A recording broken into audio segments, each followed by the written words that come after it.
parce que j'habite juste en face d'un rond-point. Et sur ce rond-point, en fait, il y avait le corps du voisin de ma belle-sœur qui a été assassiné dans sa voiture. Et en fait, là, on a vraiment commencé à réaliser ce qui se passait. Donc, il y avait plusieurs photos de corps, en fait, dans Sderot et dans des endroits que je fréquente plus ou moins régulièrement. Et il y avait des corps, du coup, de personnes inanimées par terre sur les trottoirs. On va donner la parole ce matin à une habitante de Sderot, Maya. Maya qui vit à Sderot depuis qu'elle est arrivée en Israël. Elle est avec nous en ligne. Maya, bonjour. Bonjour, comment allez-vous? Boker Tov, c'est à vous plutôt qu'il faut demander. Vous êtes, on va dire, pour vous Sderot, c'est Israël. Comment vous avez vécu ces derniers jours et où êtes-vous en ce moment? Alors là, actuellement, je suis chez moi, donc hors du Mamad, parce que c'est vrai que dans le Mamad, j'ai pas beaucoup de connexion. Et écoutez, je pense que je le vis comme tout autre Israélien qui vit dans le sud. Et c'est pas facile tous les jours, mais on s'en sort. Maya, est-ce que vous pouvez nous raconter un peu ce qui s'est passé samedi matin lorsque vous avez entendu les premières sirènes? Alors, ça devait être aux alentours de 6h30. Donc on s'est réveillé quand il y a eu la Tseva Adom. J'étais avec mon mari dans ma chambre et on s'est réveillé et puis on est parti dans le mamad. Donc nous on a 2 mamads, un dans la chambre de mes beaux-parents et un autre mamad qui est une chambre également. Donc on est parti se recoucher dans la chambre. Comme on a l'habitude de faire, parce que c'est vrai que quand il y a des alarmes, voilà, on a le réflexe d'aller dans les mamads. Et c'est vrai que aux alentours de 7h, peut-être 30 minutes après, on a entendu des coups de feu. Donc avec mon mari, on s'est regardé et puis je lui ai dit t'as bien entendu des coups de feu. Alors c'est vrai que j'ai pas vraiment l'habitude des coups de feu, mais lui il a vraiment reconnu, il sait très bien le bruit des coups de feu. Donc il est parti voir mes beaux-parents pour leur demander s'ils les avaient entendus et ils n'ont rien entendu. Donc jusque-là, on est resté un peu dans le flou. Et donc on s'est dit qu'aujourd'hui, étant donné qu'il y a eu les alarmes, on va rester à la maison. Et on n'a pas eu d'informations en fait jusqu'à à peu près peut-être 1 heure après. On a commencé à voir sur Telegram parce que mon mari regarde régulièrement les nouvelles sur Telegram. Et puis il avait vu une vidéo de 2 camions blancs qui arrivaient dans Sderot et dans ces pick-up, en fait, il y avait des terroristes. Et en fait, on n'y a pas cru sur le coup. Je lui ai dit, cette vidéo, j'y crois pas, c'est impossible. Comment on peut avoir des terroristes qui rentrent dans Sderot comme ça, armés? Pour nous, c'était vraiment surréaliste. Et puis en fait, peu de temps après, peut-être vers 11h, on a reçu des photos donc, de ma belle-sœur qui lui a été transférée, elle nous les avait transférées, juste devant chez nous en fait, parce que j'habite juste en face d'un rond-point. Et sur ce rond-point, en fait, il y avait le corps du voisin de ma belle-sœur qui a été assassiné dans sa voiture et que tout le monde connaissait très bien. Et en fait, là, on a vraiment commencé à réaliser ce qui se passait. Donc, il y avait plusieurs photos de corps, en fait, dans Sderot et dans des endroits que je fréquente plus ou moins régulièrement. Enfin, du moins, je passe devant pour aller au travail tous les jours. Et il y avait des corps, de personnes inanimées par terre sur les trottoirs.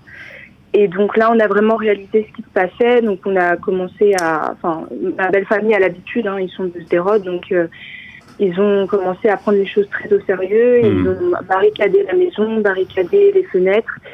Et là, à ce moment, on n'a pas eu beaucoup d'informations, mis à part, je crois, un SMS de la mairie de Sderot pour nous demander de rester dans les mamades. Mais concernant ce qui se passait dehors, par rapport aux terroristes, on n'avait pas eu d'informations. Donc on a pris les responsabilités par nous-mêmes, on s'est barricadé et puis on attendait qu'on ait plus d'informations. Et alors, après, comme tout le monde, on a eu des informations. Maya, votre mari a fait l'armée, j'imagine. Il est né quasiment, il était tout petit lorsqu'il est arrivé à Sderot. Vous avez fait votre alia directement dans cette ville. Est-ce que vous avez déjà eu des alertes, évidemment. Là, c'était vraiment différent. Vous avez paniqué, vous avez senti qu'il y avait quelque chose qui n'était pas normal? Non, je sentais pas forcément qu'il y avait quelque chose qui n'était pas normal lors de la première alarme. puisqu'en fait, c'est comme d'habitude, il n'y a pas eu plus d'alarme que ça. Enfin, du moins, c'est vraiment à partir du moment où on a vu les photos qu'on a commencé à réaliser. Et j'ai pas forcément paniqué. J'étais assez étonnée d'ailleurs, mais je pense que c'est juste que ma belle famille est très très calme.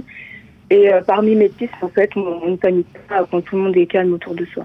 Mais le fait que vous n'ayez pas d'informations officielles, que vous êtes alimenté seulement par les réseaux sociaux, est-ce que cela n'est pas un peu angoissant en fait, quelque part?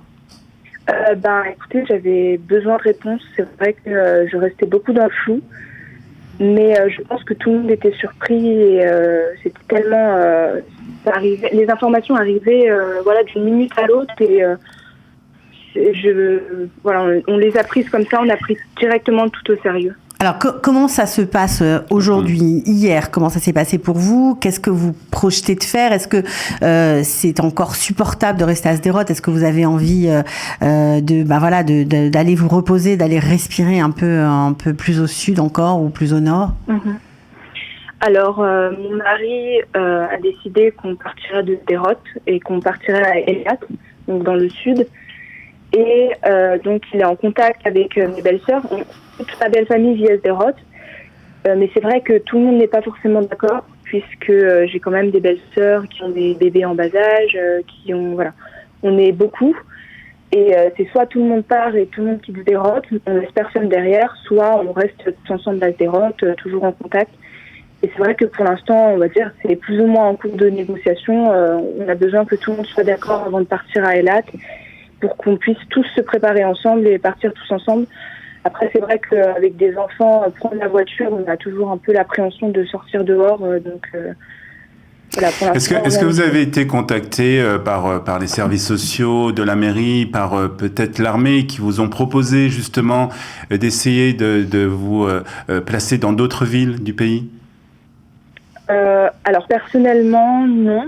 Peut-être mon mari, mes beaux-parents, mais c'est vrai que j'ai pas de nouvelles. Je pense pas, honnêtement.